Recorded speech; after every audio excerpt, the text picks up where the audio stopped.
Simba es un proyecto gratuito de promoción de la lectura. Ayúdanos a que nuestros libros lleguen a más gente compartiendo lecturas en las redes sociales. Si puedes y quieres, también puedes hacer una donación para mantener el proyecto y posibilitar que nuestra biblioteca siga creciendo. Las dos cajas Leopoldo Alas Clarín. Cuento índice primero. Ventura había nacido para violinista.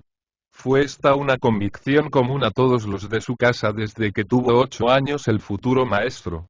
Nadie recordaba quién había puesto en poder del predestinado el primer violín, pero sí era memorable el día solemne en que cierta celebridad de la música, colocando una mano sobre la cabeza de Ventura, como para imponerle el sacerdocio del arte, dijo con voz profética: «Será un Paganini este muchacho». A los 12 años Ventura hacía hablar al violín y llorar a los amigos de la casa, complacientes y sensibles. La palabra genio, que por entonces empezaba a ser vulgar en España, zumbaba algunas veces en los oídos del niño precoz. Un charlatán, que examinaba cráneos y levantaba horóscopos a la moderna, estudió la cabeza del músico y escribió esto en un papel que cobró muy caro. ¿Será un portento o será un imbécil? O asombrará al mundo por su habilidad artística, o llegará a ser un gran criminal embrutecido. La madre de Ventura comenzó a inquietarse. El pavoroso dilema la obligaba a desear, más que nunca, la gloria del artista para su hijo. Cualquiera cosa, decía, antes que malvado. El padre sonreía, seguro del triunfo. Cierto tío materno, aficionado también a estudiar chichones, que era la moda de entonces en muchos pueblos de poco vecindario, exclamaba con tono de sibila: «El templo de la gloria o el presidio. El laurel de Apolo o el grillete». Ventura estaba seguro de no ir a presidio, a lo menos por culpa suya. Mucho amaba la música, pero no era un maníaco del arte, y cultivaba sus buenos sentimientos leyendo muchos libros de esos que confortan la voluntad recta, y haciendo todo el bien que podía. Su inteligencia era precoz como su habilidad de artista, y a los 15 años ya tenía bastante juicio para comprender que, ante todo, era hombre y que aquellas teorías que le predicaban parientes y amigos respecto a la misión excepcional del artista, a la moral especial del genio, eran inmorales y muy peligrosas. Débil de carácter, se dejaba imponer las costumbres y el uniforme de genio, pero en el fondo de su alma no se dejaba corromper. Tenía vanidad como todos, y se creía y se sentía un gran músico, pero no por lo que ya sabía hacer, que era lo que admiraban los necios, sus paisanos, parientes y amigos, sino por lo que llevaba dentro de sí, y no podían comprender sus imprudentes admiradores. Amaba mucho más sus sueños que los triunfos ruidosos que iba alcanzando. Por amor a su padre, que era el encargado de cobrar y tener vanidad, Ventura daba conciertos, que le valían ovaciones nunca vistas. Y el buen muchacho, con una sonrisa un poco triste, inclinaba la cabeza, llena de rizos negros, sobre el violín, como un amante se reclina sobre el seno de su amada. Saludaba al público y miraba después al rincón en que se escondía su padre, como consagrando a este todos aquellos aplausos y diciendo: «Son tuyos, para ti los quiero nada más». Para sí prefería otros placeres menos vanos. Él había descubierto en sus soledades de artista misterios de la música, que eran expresión de las profundidades más bellas e inefables del alma. Creía, con fe inquebrantable, que de su instrumento querido podían brotar notas que dijesen todo lo que él inventaba en sus delirios de inspiración solitaria. Pero también sabía que buscar esas notas era empresa superior a sus fuerzas actuales. No bastaba lo que enseñaban los maestros para expresar aquello. Cuanto cabe en la técnica de cualquier arte bello era inútil para aprender aquella misteriosa manera de ejecución, que era necesaria para llegar al último cielo de la poesía que él columbraba en la música. Si le hubiesen mandado escribir todo lo que él comprendía de aquella nueva estética aplicada a la música, ni aproximadamente hubiera sabido explicar sus ideas. Ni podía hablar con nadie de aquello. Músicos muy celebrados, hasta artistas verdaderos algunos, no le comprendían. Un célebre compositor llegó a decirle muy seriamente: «Ventura, déjate de ilusiones y estudia. Puedes ser un grande hombre, y te vas a convertir en un maníaco. Toca lo que tocan los demás, procurando tocar lo mejor, y así conseguirás la gloria y la fortuna». Lo que se consiguió con esto, fue que el soñador no hablara más a nadie de sus sueños, pero no quiso abandonar aquella esperanza de encontrar lo que él llamaba la música sincera. Se le había metido en la cabeza y hasta en el corazón, que todos los usados recursos de la instrumentación eran falsos, afectados. Que los efectos de la armonía, y más aún los de las combinaciones melódicas, eran lo más contrario de la sencillez verdadera, que no es la rebuscada. Como para él era el arte religión, pero no en el sentido pedantesco y trivialmente impío en que esto suele decirse, sino como formando parte de la expresión artística de la religión misma, como una especie de oración perpetua del mundo, creía que era profanación, pecado, blasfemia la falta de ingenuidad en las formas musicales. Halagar los sentidos, expresar lo que quiere referirse a los sentimientos puros con voluptuosas caricias de aire en los oídos, le parecía traición del arte. No quería inventar una música nueva en absoluto. Dejaba para quien tuviera las facultades del compositor esta gran empresa. Pero pensaba que aún lo que está escrito, lo bueno, que era poco según él, se podía ejecutar de modo que esa noble y santa sinceridad apareciese en ello. Esto era lo que él procuraba. Pero no acababa de encontrar el medio. Consagraba a tan peregrino intento el tiempo y el trabajo que otros dedicaban a perfeccionarse en el tecnicismo del arte, según corrientemente se entendía y ponía por obra. Hubo ya quien empezó a decir que había violinistas de menos fama que Ventura superiores a él. Ese chico se duerme sobre el violín, exclamó un crítico famoso, de esos que hablan de música porque los demás no entienden, no porque ellos sepan. Hizo mucha fortuna la frase, y algún gacetillero la repitió mejorada en tercio y quinto por la ocurrencia de darla en latín. Cuando que bonus dormitato merus. El padre de Ventura quiso contestar con un comunicado en el mismo periódico, y solo se contuvo persuadido por los argumentos del tío, aficionado a la craneoscopia. Ríete de cuentos, Rodríguez, decía el tío, todos los gacetilleros del mundo, con todos los latines del mundo, no pueden impedir que tu hijo tenga muy desarrollado el órgano de la filarmonitangibilidad. Esta palabreja, que el tío había compuesto, pareció a la familia un argumento indestructible. Que hablen los envidiosos lo que quieran, exclamaba el sabio, todo lo que puedan decir no impedirá que filo signifique amo. Armonía, lo que ello mismo dice, armonía, y tango, gis, ere, tequiji, tactum, tocar. Son habas contadas. Latín y griego. Pero, amigo, el estudio de las lenguas sabias no se improvisa. Y pasaban los años. Ventura había alcanzado muchos triunfos, ya era célebre. Pero aquella fama no crecía. Sobre todo, los sueños del padre respecto a la precocidad del chico se habían desvanecido. Como todos los que no tienen un conocimiento justo de lo que vale el talento, ponía el señor Rodríguez la mayor importancia de la gloria en conseguirla muy pronto. Lo que él necesitaba era que su hijo fuese una celebridad europea a la edad en que otros juegan al marro. Pero el muchacho había llegado a los 20 años y el emperador de todas las Rusias no le había llamado todavía para que enseñara a tocar el violín a Czarewicz. Rodríguez leía un diccionario de celebridades todas las noches como si fuera la leyenda de oro o el año cristiano. Sabía la vida y milagros artísticos de todos los músicos, pintores, poetas y escritores precoces. La anécdota de César llorando ante la estatua de Alejandro, porque a la edad del griego él no había conquistado el mundo, le llegaba al alma al señor Rodríguez. Quería despertar en su hijo la noble emulación, como él llamaba a la envidia, y le recordaba los triunfos del inmortal Rafael, y la inspiración precoz de muchos eminentes compositores. Y aún de Jesús disputando en el templo con los doctores, quería sacar una provechosa enseñanza. Hasta el niño campanólogo le echaba en cara y ponía por ejemplo. Otras veces era la situación económica de la familia la que sacaba a relucir. Hablaba de los sacrificios, del capital anticipado para hacerle un violinista eminente. De este argumento no se reía Ventura como de los otros. Contestaba con dinero. ¿No estaban desahogados todos? ¿No vivían como unos príncipes? ¿No tenía Rodríguez un caballo de paseo? Bueno, y decía el padre, torciendo el gesto, pero y eso es poco. La envidia seguía trabajando. Había algunos periódicos que, sistemáticamente, combatían el amaneramiento y la incorrección del violinista Rodríguez. Era una notabilidad, ¿cómo negarlo? Pero el mundo marcha, y él se empeñaba en no estudiar, y Pérez y Gómez, Francamente, iban proyectando una triste sombra sobre la fama de Rodríguez y, esto decían los periódicos enemigos. Se fundó una revista profesional, Euterpe, para desacreditar a Ventura.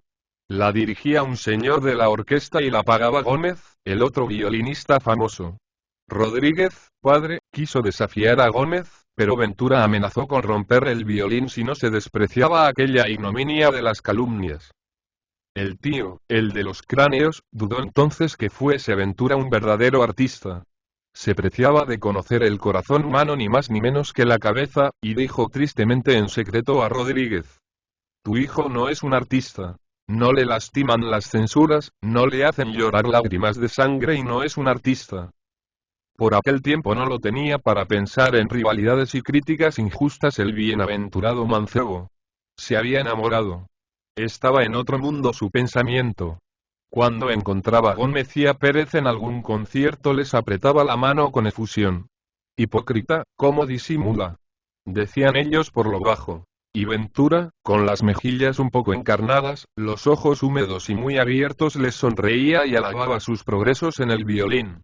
No era exclusivista. Su manera soñada no era la que conocían Pérez y Gómez. Pero tocaban muy bien, por el sistema corriente. Los alababa de todo corazón. Nos desprecia, decían ellos a los amigos. Y el señor de la orquesta llegaba en sus censuras a las personalidades, al insulto.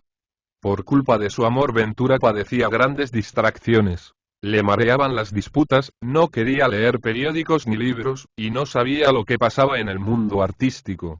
No hacía más que tocar, ganar dinero, y a sus solas querer y trabajar en lo que él entendía que era la nueva manera.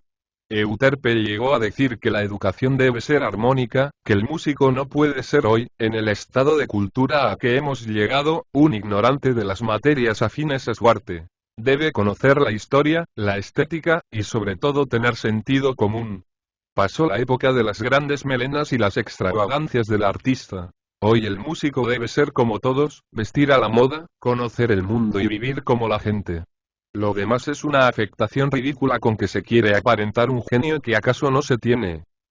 Pero si mi hijo no usa melena, gritaba Rodríguez arrugando la Euterpe entre los puños. Ventura, después de algunas dificultades, fue correspondido. Entró en casa de su novia, y como no tenía pretexto para hacer perder tiempo a la niña, ni él lo quería tener, se casó a los pocos meses. Don Lucas Rodríguez se quedó estupefacto. Aquello era demasiado. Su cuñado tenía razón. Ventura no era un artista. ¿Qué diría Euterpe? Casarse un gran violinista. Casarse, así como un empleado de consumos. Y el tío meneaba la cabeza de derecha a izquierda. Aquello quería decir que la craneoscopia se había equivocado. No era un artista. Era un instrumentista. No era un artista, no lo era. Triste, tristísima confesión pero Ventura era un burgués. Y el burgués se fue a vivir con su mujer, una rubia de 20 años que le amaba y le admiraba, a una casita de un barrio, donde tenía jardín con árboles tan altos junto a la tapia, que le ocultaban las casas vecinas. De modo que se creía solo, en el campo, viviendo con su esposa y su violín lejos del mundo. Los más amigos, cuando hablaban del pobre Ventura, a quien no se veía por ninguna parte, ponían una cara compungida, como si se tratase de un muerto. Y todos hacían el mismo ademán expresivo, que era figurar con la mano una cuchilla hacha y acercar el filo a la garganta, inclinando la cabeza. Con esto se quería indicar que Ventura se había degollado, había cortado la carrera, se había casado, en fin. El ajusticiado, el verdugo de sí mismo, se creía el hombre más feliz del mundo. Su padre apenas le visitaba, y nunca le hablaba del genio ni de la misión del artista. El tío no aparecía por su casa. Los periódicos le habían olvidado. Euterpe misma apenas se acordaba de él. El matrimonio le trajo una porción de ideas serias. La responsabilidad de un padre de familia, como él pensaba serlo pronto, le parecía lo más grave del mundo y él no sabía más que tocar el violín. Lo que empezaba a escasear era el dinero. Si en vez del violín habré tocado yo el violón toda mi vida. Si estos sueños de la música sencilla, natural, serán una locura. Si tendrán razón los otros. ¿Acaso me ciega el orgullo, y esto que yo creo falta de envidia será tal vez sobra de vanidad? ¿Por qué no han de ser, en efecto, superiores a mí Pérez y Gómez? Cuando estas ideas se le ocurrían, que solía ser al despertar, el pobre Ventura sentía un sudor frío por todo el cuerpo y en el rostro mucho calor de vergüenza y se le figuraba que el mundo entero se reía de él. Y miraba a su mujer, a su hermosa mujer, que dormía tranquila a su lado, y pensaba pobrecilla. Tal vez le espera el hambre, por lo menos las privaciones. ¿Acaso, por tener fe en un loco, ha expuesto su porvenir y el de sus hijos? Pobres hijos míos. Cuando nazcáis os encontraréis sin más patrimonio y que la música sincera, una música del porvenir que inventó vuestro desdichado padre. Y pero estas amarguras de la desconfianza duraban poco. De noche, en verano, después de comer, salía al jardín con su querido instrumento. Aquel violín que amaba con el mismo respeto que había en las caricias que encantaban su vida conyugal. A sus solas, acompañado por el discreto cuchicheo de las hojas de los árboles, que la luna plateaba, y que la brisa removía, osaba el pobre Ventura tener fe en su alma de artista. El violín según él sonaba con más dulzura que en las salas ahogadas de los conciertos, donde las notas tenían que flotar en una atmósfera cargada de emanaciones impuras. Parecía que las cuerdas en aquella triste soledad tranquila de la noche apacible se desperezaban con cierta gracia de ingenua confianza. La humedad del relente pasaba al timbre de la cuerda. Era más fresca y algo húmeda la nota del violín y encontraba el músico cierto parecido entre el rayo de luna que bajaba y la vibración sonora que subía y era una corriente de cierto fluido poético que ascendía y descendía como la escala de Jacob. ¿Dónde está lo que no es todavía y ha de ser sin falta? ¿En dónde viven, en qué espacio flotan el alma del que ha de ser hijo mío, un ángel de cabeza rizosa, toda de oro, como la de su madre, y la impalpable idea música que yo sueño, pero que es en la lógica de la belleza una realidad necesaria? Música sencilla y natural, exenta de convenciones rítmicas, amañadas y recompuestas. Música de los humildes, dulzura espiritual, remedo de lágrimas y besos y ayes verdaderos, nuevo canto llano, con toda la sublime sencillez del antiguo, pero sin su monotonía. Sueño mío, visión benéfica, convicción santa, esperanza, consuelo, virtud, orgullo mío. ¿Y en dónde estás? ¿Qué eres ahora? ¿Idea de Dios? ¿Vives ya en mi cerebro? Como palpita ya en las entrañas de mi esposa el cuerpo del ángel que aguardo, palpitas ya tú dentro de mi espíritu. ¿Eres esto que vislumbro? ¿O acaso la ansiedad que siento?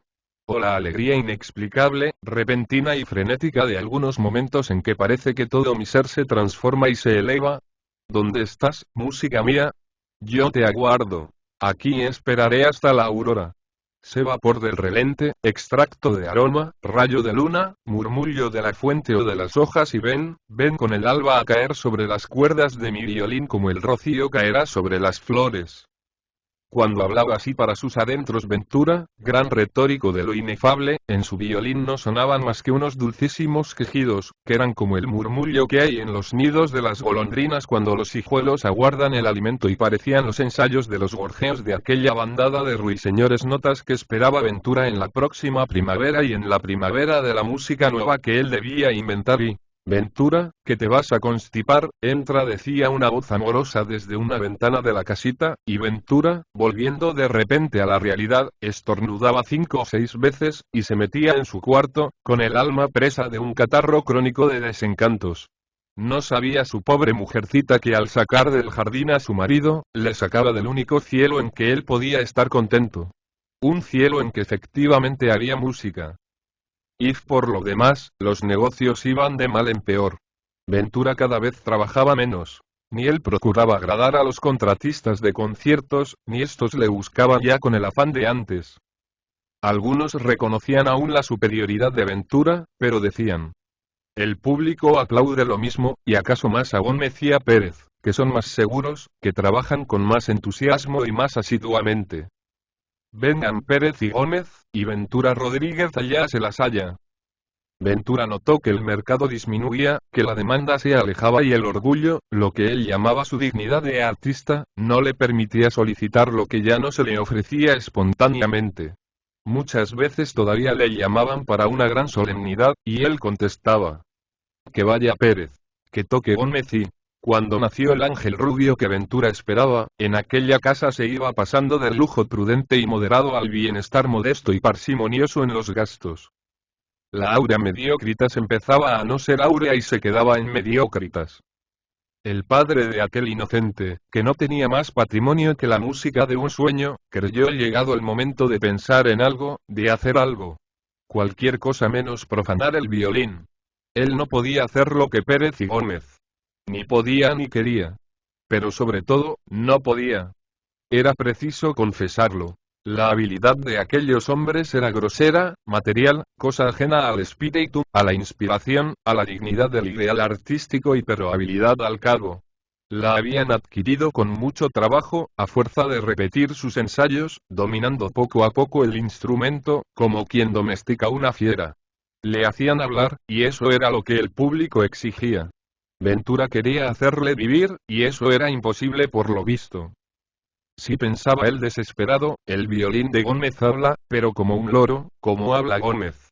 Mi violín estará mudo hasta que pueda hablar y como un poeta. Así es que ni su voluntad, ni sus facultades le permitían sacar del violín el partido que sacaban los otros. Era un axioma ya en todas partes. Gómez es más correcto que Rodríguez. Rodríguez toca, pero está anticuado. Esta era una aserción probable.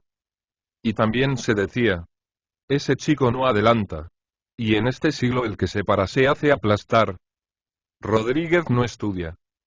Dicen que bebe, y por eso las mujeres. Deben de ser las mujeres y, es su mujer. Le ha cortado la inspiración, como Dalila cortó a Sansón la fuerza con los cabellos y, Rodríguez se ha chiflado. Era una medianía precoz. Cuando la precocidad no le sirvió de nada, se quedó con la medianía. El gusto cambia. Rodríguez no sigue el gusto moderno y, Rodríguez. Ya me cansa tanto Rodríguez y otra celebridad. Otro nombre. Y, Ventura recibió algunos desaires mal disimulados del público, su antiguo esclavo, que ahora se desquitaba de los días de la servidumbre. Tragó las lágrimas del despecho, y olvidado algún tiempo de sus aspiraciones de innovador, procuró eclipsar los triunfos de sus rivales y no pudo. Pareció amanerado, inferior al modelo. Siguió una violenta reacción de orgullo salvaje y de loca esperanza. Renunció a tocar en público por algún tiempo, y se refugió en su jardín, para dar conciertos a los pájaros dormidos. Tuvo que vivir de sus ahorros, que no eran muy gran caudal. Un día su padre entró en casa de Ventura abriendo y cerrando puertas con estrépito. ¿Qué era aquello? ¿Se dejaba a un padre y a una madre en el arroyo? ¿Y los sacrificios? En casa no había un cuarto. Todo se había gastado en criar aquel portento, que no acababa de dar el fruto esperado. Yo he gastado un capital enorme. Lo he tirado todo por la ventana, estoy sin camisa. ¿Y dónde están los intereses de ese enorme capital? En el viento. Mi hijo desprecia al público, y no quiere tocar delante de gente. Como si no supusiera nada el capital que yo gasté en educarle y prepararle para un porvenir brillante. El señorito viene a dar conciertos a los árboles de su huerto, y se le va todo en suspiros de violín. Esto es regalar una fortuna al viento. En una palabra, tu madre y yo nos venimos a vivir aquí, a no ser que prefieras dejarnos en el arroyo y... Las necesidades de la casa comenzaron a aumentarse. Ya no bastaban los ahorros. Rodríguez, padre, no quería economizar. Se había acostumbrado al papel de próximo ascendiente del genio, y ni aun después de renunciar a la gloria de su hijo podía renunciar a los gastos superfluos que a costa del genio hacía. Fue necesario volver a trabajar. Se gastaba en aquella casa 3 veces más que antes. Pero Ventura tenía odio al público. No quería dar música a nadie. Prefería consagrarse a otra cosa. Al comercio, la bolsa, la industria y cualquier oficio, por prosaico que fuera, antes que el violín. Hizo varias tentativas. Se metió en empresas industriales y le engañaron. Su ineptitud para el tráfico le parecía un crimen. Soy un idiota, pensaba el infeliz, nunca he servido para nada. Y al verse torpe en los negocios más vulgares, que medianías sin cuento manejaban perfectamente, exacerbado su pesimismo, llegó a creer que ni mediano músico había sido siquiera. Entonces se le representaba su sueño del arte renovado, de la música sincera, como una visión de loco, como una estupidez trascendental. Y trabajaba en las ocupaciones que escogía como quien cumple una penitencia, gozándose casi en la repugnancia que le causaba aquel género de trabajo tan contrario a sus gustos. Se había hecho tímido como una liebre, escrupuloso, cominero. Daba al pormenor una importancia irracional, con una especie de superstición. Hizo esfuerzos dolorosos por adquirir actitudes que le negara la naturaleza. Pero todos estos martirios eran inútiles, la ruina de la familia iba a ser inevitable. Rodríguez padre, que había asistido como testigo mudo y acusador en su silencio a todas las derrotas de Ventura en las varias empresas que acometiera, le dijo al fin, después de un desengaño que ponía a la casa en grave apuro económico: Ventura, no seas tonto. El hijo levantó los ojos hacia el padre, como pidiéndole perdón por aquellas tonterías que confesaba, que él también creía evidentes. No seas tonto. Tú no sirves para nada más que para tocar el violín. Yo no puedo ya trabajar. O tú vuelves a tocar el violín, o tus padres, tu mujer y tu hijo se te mueren de hambre. Escoge. Ventura escogió retorcerse las entrañas y volver a ser violinista. Entonces fue cuando la cabeza se le llenó de canas. El amor propio recibió tales golpes, tal lluvia de saetas, unas impresas, otras de viva voz, otras consistentes en hechos, tales como desaires, desdenes, desprecios, que de aquella vez Ventura se convenció de que algo se le moría dentro del alma. Era el amor propio, con todo lo que tiene de bueno y de malo, lo que se le moría. Fue como un resorte tirante que estalla. La primera impresión fue casi agradable, un respirar tranquilo, una suspensión de dolores agudos. Después, como un ángel que quisiera volar y encontrase roto el juego de las alas, el espíritu de Ventura se sintió como perniquebrado, arrastrado. Ya no pretendía volver al cielo del arte. Tenía conciencia de aquel descalabro interior. Sabía que estaba roto por dentro, que para él se había acabado toda ambición de tender las alas invisibles, en que había creído con fe tan acendrada. Euterpe, que había entrado en el año tercero o cuarto de su publicación, volvió a hablar de Ventura Rodríguez, distinguido violinista. Ya no le insultaba. Tratábale con cierto tono de protección, contaba a los lectores pormenores de su vida, y hacía esfuerzos para persuadirlos de que le oirían con gusto. Llegaría a ser una esperanza si se ceñía a seguir el camino de los maestros Pérez y Gómez. El padre de Ventura procuraba que los periódicos no llegasen a manos de su hijo. Pero Ventura los leía en el café. Se dejaba insultar como un muerto. Algunos críticos nuevos, que hablaban de música como si tuviesen el arte en estado de sitio y ellos fuesen capitanes generales, se encaraban con el violinista redivivo, y declaraban que había perdido mucho en el largo período de silencio en que se había obstinado. Le injuriaban los más atrevidos, y Ventura leía aquello como si se tratase de otro. Ya no quería más que el dinero que le valía su arte. En este punto era todo lo exigente que podía. Con los empresarios regateaba. Les ponía por las nubes su celebridad de otro tiempo, hablaba como un charlatán. Es más, aquellas teorías suyas de la música nueva, que eran implícita censura acerba de la manera de tocar sus rivales, las sacaba ahora a plaza, procurando ponerlas al alcance de aquellos profanos, incapaces de sentir la música de ningún tiempo ni sistema. Quería ver si así ganaba algo más, si se vendía más caro. Poco a poco fue pagando algunas deudas, y hasta pudo mantener cierto lujo de su padre, que no podía fumar tabaco malo, ni beber vino común. Se figuraba el músico desacreditado que él era un vivo enterrado. Todos sus colegas, los músicos, los compositores, los cantantes, los críticos, los aficionados, habían ido echando sobre su cuerpo un poco del polvo del olvido, y ahora estaba separado del mundo por una capa de tierra muy pesada, muy pesada. Se hablaba de él como de un aparecido. El elemento joven del arte y de la crítica no le conocía ya, en cuanto le sonaba su nombre, no sabía qué hay. Pero a él no le daba esto pena. Ni pena ni gloria, repetía por lo bajo. Y no atendía más que a ganar dinero para sostener los gastos de su casa. Un día le llamaron para tocar en la inauguración de un café monstruo. Rodríguez, padre, fue quien abrió la carta en que se le invitaba y se le ofrecía una buena suma. Supongo que no aceptarás. Y esto es demasiado.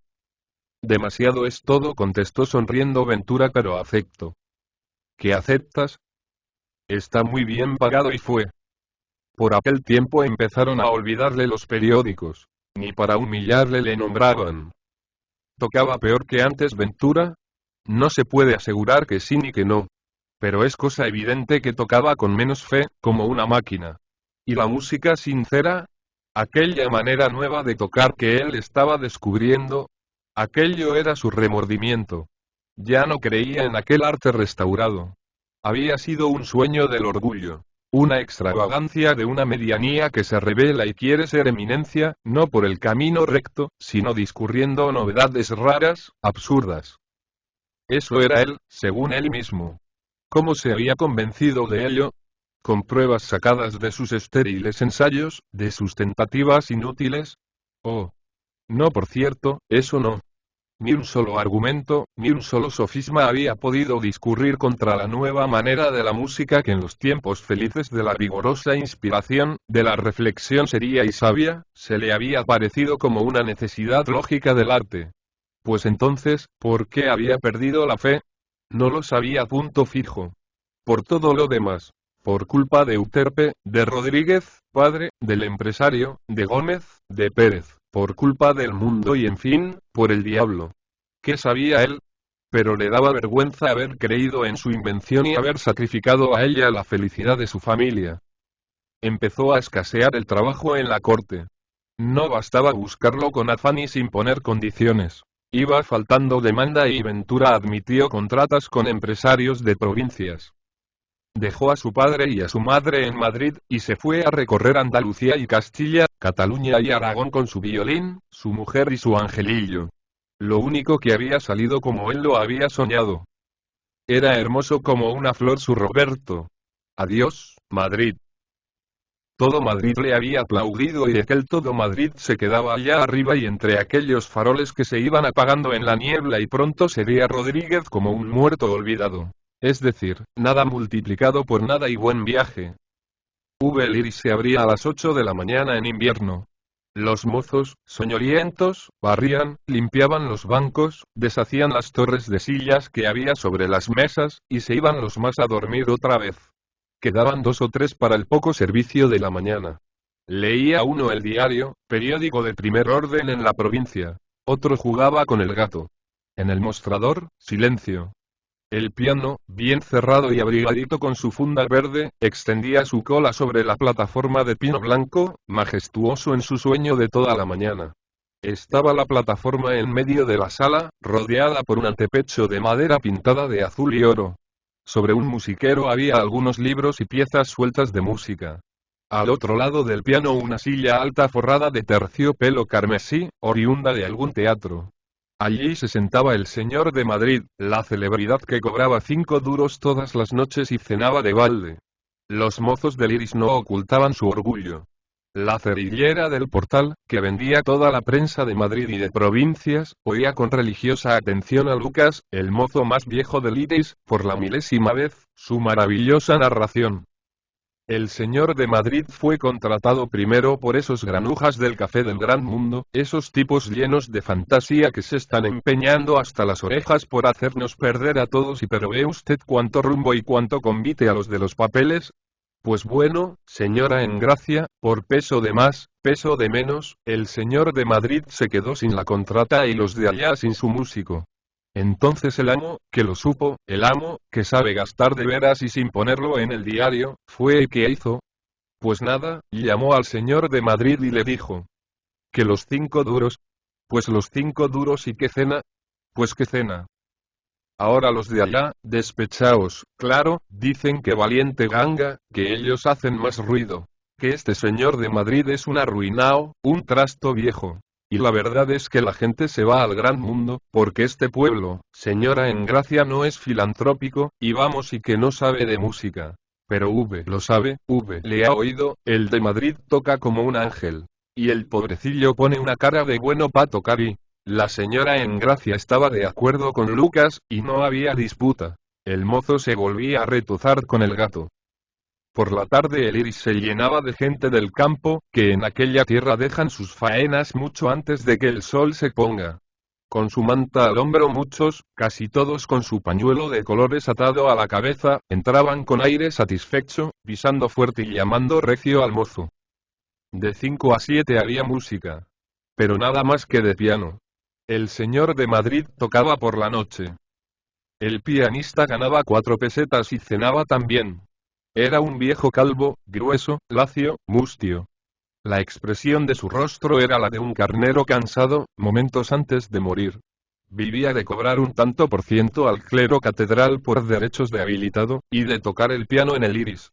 En lo mejor de su edad, a los 30 años, había compuesto habaneras y algunas variaciones sobre la jota. Pero ya no escribía música. La copiaba y le iba mejor. Se vendía, aunque barata. Él prefería la introducción de Semiramis, Safo, la Cenerentola, pero el público quería novedades peligrosas, música francesa, una prostitución. Y tocaba lo que mandaba el amo del iris. Menos mal por las noches, desde que había venido el señor Rodríguez, un violinista muy aceptable, de la buena escuela. Don Ramón Betegón, el pianista, concluida su tarea de la tarde se iba a comer y volvía al iris a las 8:30. Ya estaba allí Rodríguez, con su mujer, su hijo y la niñera, alrededor de una mesa cerca de la plataforma. Doña Carmen, muy buenas noches, decía Betegón. Daba un beso a Robertito, un apretón de manos a Ventura y se iba al piano. Razón tenía Lucas. Los habitantes de aquella ciudad noble y leal no eran filantrópicos. El café estaba lleno, eso sí. Pero no había lo que en aquella tierra, y en otras muchas se llama todavía personas decentes. Acudían muchos artesanos con los cisnes del trabajo en la cara, de mano callosa y torpe en el manejo de vidrios y lozas del servicio. Abundaban los mozos de coches y carros, los pillastres de variadas profesiones, algunas ilícitas. Había algunos soldados, casi todos con galones, más cabos que sargentos, y más distinguidos que cabos. Y sobre todo, muchos campesinos que viven en la heroica ciudad y son capaces de madrugar con el sol y acostarse tarde, por darse aires de señorío y desembrutecerse con el café y la música.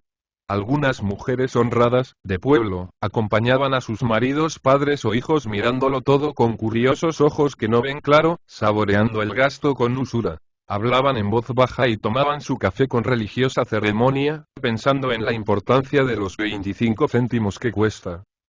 El sexo débil estaba más bulliciosamente representado por algunas mozas del partido, que ordinariamente guardaban la compostura debida, pero que a veces olvidaban su comedimiento riendo como en el lupanar. Algún prudente chis. Y de Lucas imponía silencio, y la buena crianza volvía a reinar en aquella reunión, donde los pobres procuraban adquirir uno de los vicios más necios de los que pueden gastar 2 reales en lo superfluo y mucho tiempo en lo innecesario. Una noche tocaba Ventura Dichterundbauer, poeta y aldeano, y le acompañaba con mucho gusto el señor Betegón en el piano. Allí cerca, junto a la plataforma, Carmen, la digna esposa, el consuelo constante de tantas pesadumbres, apoyaba un codo en la mesa de siempre y contemplaba amorosa a su marido. Carmen era ya su único admirador, en realidad su único público. Aquellos labriegos, aquellos artesanos le oían como quien oye llover. Se les había dicho que el señor de Madrid cobraba 5 duros, eran 3 pero se había convenido en decir 5, y con esto tenían bastante. Saboreaban el café y el placer de estar oyendo a un ricazo de la corte, que estaba allí para divertirles a ellos. Entre los pillastres había quien le miraba con cierta insolencia, como diciendo, no creas que me asustas, yo he oído cosas mejores, he estado en Madrid y no me asombro por tan poco. Al terminar una pieza sonaban algunos aplausos. Era cuando querían que se repitiese, por gusto de hacer trabajar más a los músicos, por sacarle más jugo al real del café. Después de la repetición nunca se aplaudía, porque eso sería pedir otra repetición, y allí no se querían gollerías. Los domingos había muchos más consumidores. Venían al iris niños y perros, y el estrépito era infernal. Cuando algún trozo de música alegre les llegaba al alma, como un solo hombre los baturros pedían la jota, la jota. Venga la jota y... Carmen se ponía como un tomate allá abajo, en su banco pegado a la pared, y miraba al pobre Ventura como diciéndole. Perdónales, no saben lo que hacen. Y ni a Ventura aquello de la jota. Le sonaba como si dijeran crucifícale, crucifícale. Carmen tomaba café en el Iris. El niño jugaba con la niñera, porque su padre quería tenerle cerca, le necesitaba allí para decidirse a ganar el pan de cada día. A las 10 madre, hijo y criada se iban a casa muy tapaditos. Ventura no dejaba a nadie el cuidado de envolver a Roberto en mantones y pañuelos. Le daba 100 besos y le ponía en brazos de la muchacha. Carmen se despedía con una sonrisa animadora y él los veía marchar, triste, con una tristeza dulce, lánguida, resignada. Y entonces, a solas ya con su violín, entre aquel populacho bueno, pero sin ojos para sus penas ni para su arte, tocaba Ventura, sin conocerlo acaso, como en sus mejores tiempos, mejor tal vez como lo pedía aquella su invención de la música sencilla, sincera, buena, santa, de que ya no se acordaba, o por lo menos en que ya no creía. Y entre el ruido de las cucharillas, patadas, toses, voces de café. ¡Qué mancho! Mozo. El imparcial. Sonaba el violín como una queja de un alma dolorida por pena eterna, ante un Dios eternamente sordo a las quejas de las almas. Don Ramón Betegón, impasible, aboceteaba el piano y aprovechaba los solos de Ventura para dar 3 o 4 chupaditas al cigarro y Ventura tocaba entonces en el Iris como en su jardín de Madrid. Los parroquianos eran testigos tan inteligentes como los árboles y peores, porque los árboles no pedían la jota. Vi como iba diciendo, una noche Carmen miraba desde su banco, apoyada en la mesa, a su querido mártir, como ella para sí le llamaba siempre. El público empezaba a acudir. Su P, interpretado, como decía Betegón, por Ventura, adquiría nueva gracia y dulzura. Los ojos del violinista apenas se fijaban algunos segundos en el papel que tenía delante. Miraba más a su mujer, con amor inagotable, tan puro y grande, como el primer día de novios. Se diría que de los ojos de Carmen una corriente eléctrica iba hasta los ojos de Ventura, y le llevaba consigo la inspiración, la habilidad artística, aquella manera sublime de interpretar, según el pianista. Otras veces el violinista miraba a su hijo, que al pie de la plataforma iba y venía, ora procurando coger una pierna de su padre, para lo que metía su mano de muñeca entre los balaustres, ora saltando alrededor del piano, como si fuera mariposa, y la música luz que le atraía. Para seguir los movimientos del niño el padre vigilante necesitaba hacer 1000 contorsiones, sin dejar de tocar con aquella suavidad y elegancia exquisita de siempre. Daba vueltas en redondo. Se inclinaba, se ponía sobre las puntas de los pies y parecía un músico excéntrico que lucía su habilidad entre piruetas. Después del poeta y aldeano hubo un descanso de 5 minutos. Don Ramón y Ventura fueron a sentarse junto a Carmen. Con la finura del mundo tomó Betegón media copa de anís doble. Roberto se había subido a las rodillas de su padre, que le acariciaba con la barba y la mejilla, como si fuera su violín, inclinando sobre el niño la cabeza, con los ojos medio cerrados, pálido y triste con una tristeza que estaba ya petrificada en las arrugas de su rostro. Podía Ventura sonreír, hasta reír a carcajadas. Allí estaban las arrugas para protestar, como una fe de muerto de aquel espíritu que se vio adulado con el apodo de genio. Don Ramón se levantó y volvió al piano. Le siguió poco después Rodríguez. Comenzaron la Estrella Confidente. Entonces entró en el café un subteniente de caballería. Se sentó en una mesa que estaba enfrente de la mesa de Carmen. Pidió café, distraído. Tardó en notar que tocaban el piano y el violín. Atendió. Le gustaba aquello. Se sentó en otra mesa, más cerca del piano. Miró en derredor y echó de ver que allí no había más personas regulares que él y aquella señora y debía de ser la de uno de los músicos. ¡Demonio! ¡Qué bien toca ese hombre!, pensó, y llamó al mozo. Es el señor Rodríguez, un músico de Madrid. ¿Rodríguez? Rodríguez ya. Sí, creo haber oído y... El subteniente se puso el sable entre las piernas y clavó los ojos en el violinista. Positivamente estaba entusiasmado. A los pocos compases le hizo acordarse de su madre, que estaba en el otro mundo, y de su novia, que le había dado calabazas. Era forastero, estaba muy solo y muy triste, tenía mucha nostalgia, según él llamaba su aburrimiento, y aquella música le estaba llegando al alma. ¡Qué modo de tocar! Y no hay aquí más que plebe. Y él también había tocado algo. Era la flauta, pero todo es tocar. Además era poeta. Sentía muy bien. Pues no se me saltan las lágrimas. Mozo, una copa del mono y de aquella señora debe de ser la suya y es guapa. Canario, ya lo creo, muy guapa. También él era guapo. Alto, rubio, muy esbelto, de aspecto marcial como un dragón, pero de ojos dulces como un ángel. Y el bigote fino y bien peinado. Era muy guapo. Carmen le había visto desde el momento en que entró. Había observado su atención, su asombro, su entusiasmo, su enternecimiento. Pero cuando él la miró, ella separó los ojos y los fijó en su marido. Y así estuvieron. El militar yendo con la vista y el alma del violinista a Carmen, de Carmen al violinista. Carmen mirando a su esposo con fijeza y viendo al subteniente. Ventura, arrebatado por la música y la contemplación de sus amores, Roberto y Carmen, no veía al de caballería. Terminó la estella y los músicos volvieron a la mesa. El público, que no quería repetir, no aplaudió. El subteniente abrió las manos, pero al ver aquella frialdad, se las metió intactas en los bolsillos.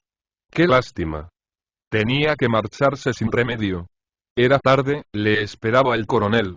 Pagó y salió visiblemente disgustado, según observación de Carmen. Tendrá una ocupación urgente, pensó esos militares. Y, a la noche siguiente el de caballería se presentó a las 9:15. Se trataba del non tornó. El sentimentalismo del amo del café se imponía hasta a los músicos, que cobraban 5 duros nominales, 3 en efectivo. Ventura vio entrar al subteniente, y no le cayó en saco roto aquel extraño consumidor de café y música. En una de las vueltas que daba con el violín en el brazo para seguir los juegos de Roberto, vio Rodríguez al simpático alférez, que tenía los ojos inflamados por la admiración, la boca entreabierta, la mirada fija en el músico. Dio otra vuelta y vio lo mismo. El alférez, no cabía duda, era un admirador. Ventura se lo agradeció en el alma. Le echó 1000 bendiciones con el arco. Y aunque haciéndose el desentendido, con una coquetería de artista, se esforzó cuanto pudo, tocó lo mejor que supo. Y todo aquello iba dedicado al subteniente, a quien aparentaba no ver siquiera. Carmen notó que su marido se acercaba radiante, como si viniera de un gran triunfo. Pero él no dijo nada.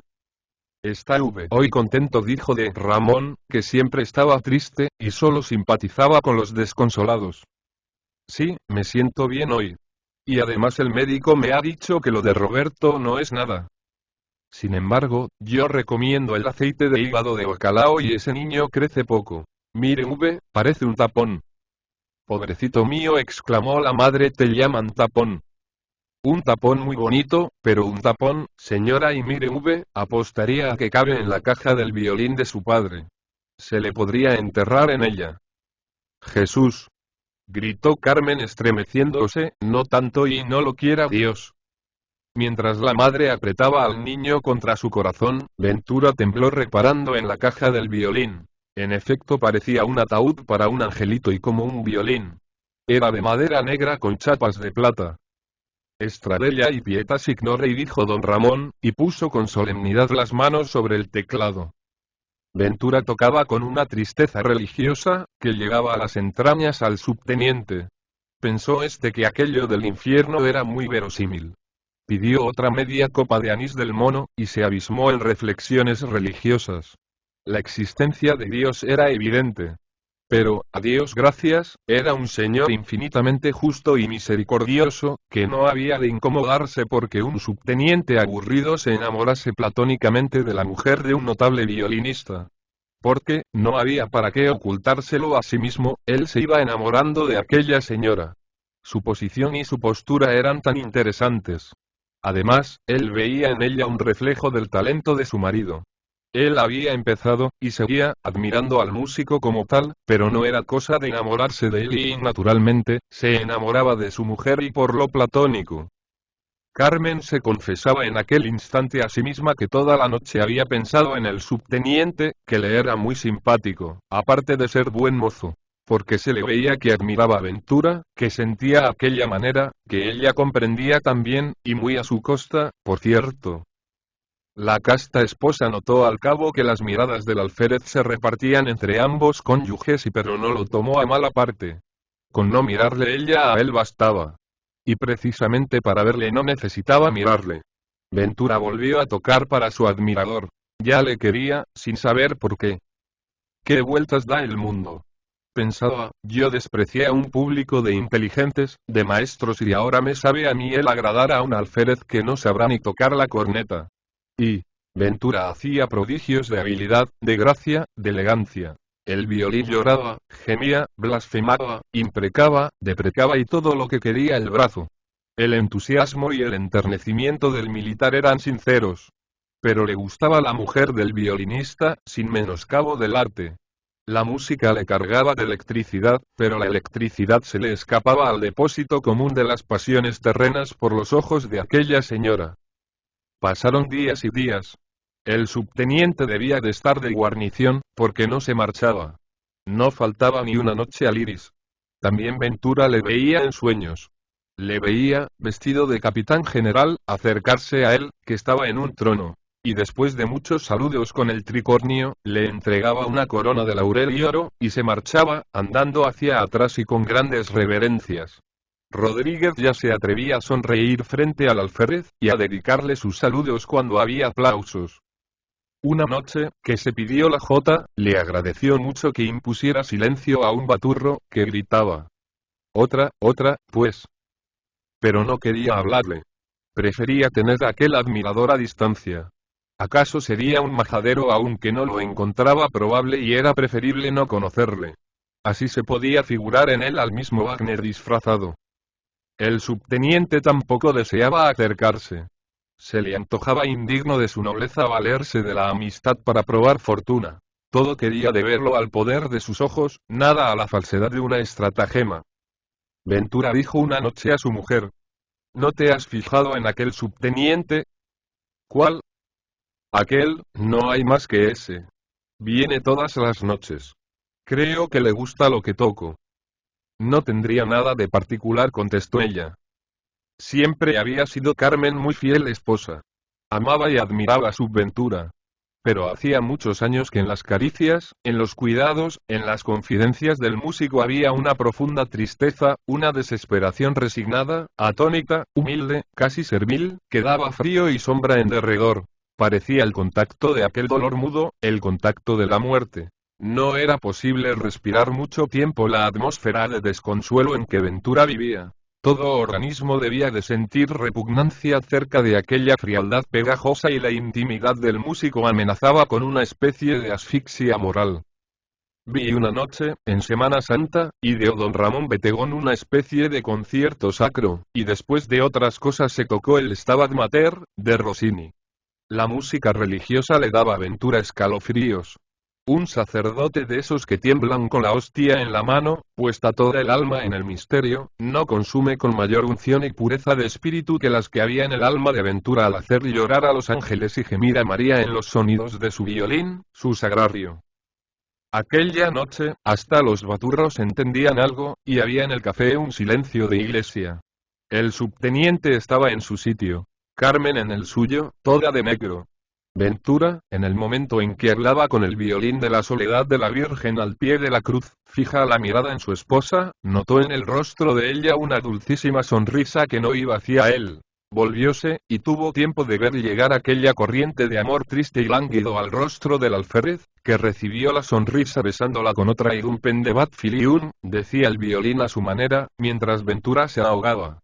Tuvo valor para seguir espiando miradas y sonrisas y iban y venían, y él las sorprendía, no en el camino, que allí eran invisibles, sino al llegar a Carmen, o al llegar al alférez.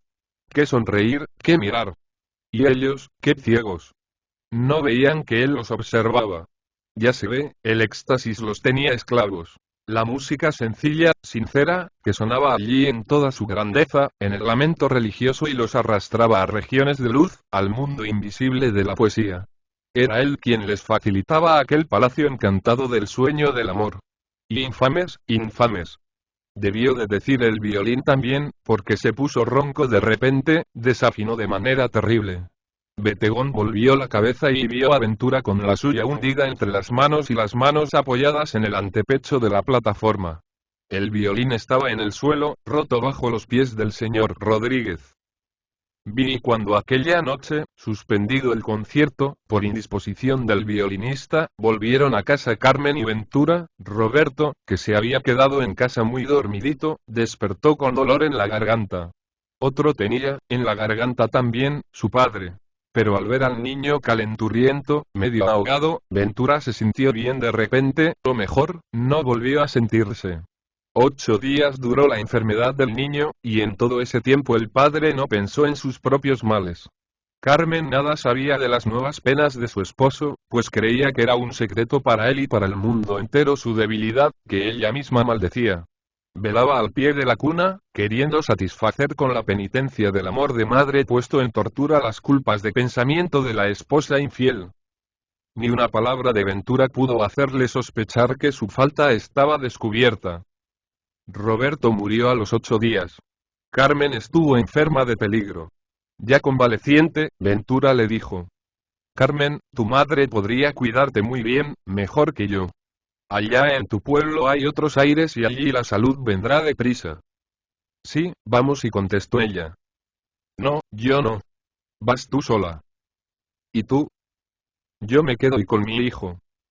X bien se acordaba. A Roberto le habían metido en una caja estrecha y larga, es decir, no muy larga. El pobre niño era tan chiquitín. Había crecido poco. ¿Qué importaba ya? La caja tenía chapas de metal blanco y estaba pintada de azul y Ventura se vio solo en su casa. Ya podía hacer lo que quisiera. Si era una extravagancia, que fuese, y demasiadas veces se había sometido a los caprichos de los demás. Y ahora iba él a hacer su gusto. Ya estaba de acuerdo con el guarda del cementerio. Su dinero le había costado. Salió a las 12 de la noche.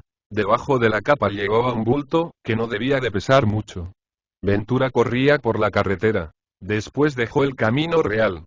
Tomó a la izquierda y allí era y aquella masa negra. Llegó a una verja y dio 3 golpes en el hierro. Abrieron. ¿Es V, señorito?